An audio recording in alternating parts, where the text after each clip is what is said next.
মুন্সিগঞ্জের সিরাজদি খানের এই পাতকির জিআই পণ্যের স্বীকৃতি পাওয়ার পর এর জৌলস আরও বেড়েছে। 1 কেজি পাতকির তৈরিতে দুধের প্রয়োজন হয় 6 থেকে 6.5 লিটার, আর এর দাম নির্ধারণ হয়েছে 600 থেকে 1000 টাকা পর্যন্ত। গরুর দুধে তৈরি একটি খিসা জাতীয় খাবার পাতকির। এই ক্ষীর বা খিসা পাটিসাপটা পিঠা তৈরিতেও ব্যবহার হয়। দুধ পাতিলে ঢেলে দীর্ঘ সময় ধরে চুলোয় রাখতে হয়। কাঠের চামচ দিয়ে প্রতিনিয়ত নাড়তে হয় যাতে পাতিলের তলায় দুধ লেগে না যায়। দুধ ঘন হয়ে এলে চুলা থেকে নামিয়ে ঢেলে দেওয়া হয় কলাপাতায় বিছানো মাটির পাতিলে। ঠান্ডা হয়ে আসলেই এটি খাবার উপযোগী। তবে অনেকে স্বাদ বাড়াতে এবং দেখতে আকর্ষণীয় করতে দুধ ঘন হয়ে আসলে সামান্য চিনি এবং হলুদের গুঁড়া ব্যবহার করেন।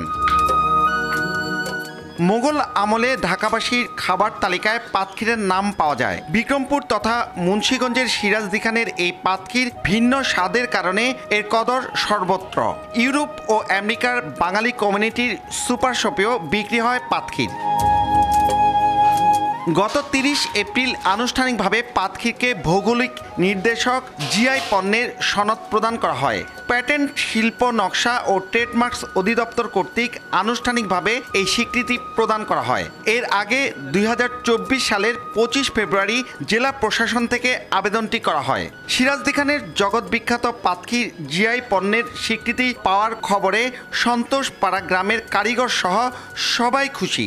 আমার দাদার আমল থেকে এই খিসারা দেখতেছি, তখন থেকে এটা ব্যাপক প্রসার সারা বাংলাদেশে প্লাস বহির্বিশ্ব। শুধু দুধেরই হয় আর কিছু না। শীতের দিন এলো বেশি স্বাদ, পাটি সাপড়ার মধ্যে দেয়, তারপর এই পিঠার মধ্যে বানায়, আমি দুধে খায়। এটা মানে স্বাদের কোনো তুলনা নাই। রাষ্ট্রপতি জিল্লুর রহমান উনি 100 পাতা 200 পাতা নিত। আমি নিজে ওনার চেম্বারে দিয়েছি আর কি, বঙ্গভবনের ভিতরে। বাইরের দেশে যারা আসতো গেস্ট, এদের মাধ্যমে খাওয়াইতো। পুলিন বিহারি ঘোষের থেকে তৈরি এই সিরাজদি খান বাজারে। আমি বাপদাদার সাথে ছোটোবেলা থেকে এই পাতক্ষীরটা নেই, পিঠা পায়েস খাওয়ার জন্য নেই, এবং এমনি বিদেশ থাকে ছেলে তাদের জন্য পাঠাই। অনেক সুনামি পাতক্ষীর। প্রবীণরা জানিয়েছেন, পুলিন বিহারী দেব নামে এক ব্যক্তির হাত ধরেই পাতক্ষীর আসে এই অঞ্চলে। সিরাজদি খানের রোশনিয়া ইউনিয়নের সন্তোষপাড়া গ্রামের ঘোষবাড়িতে তিনি প্রথম তার স্ত্রীকে নিয়ে এই পাতক্ষীর তৈরি শুরু করেন।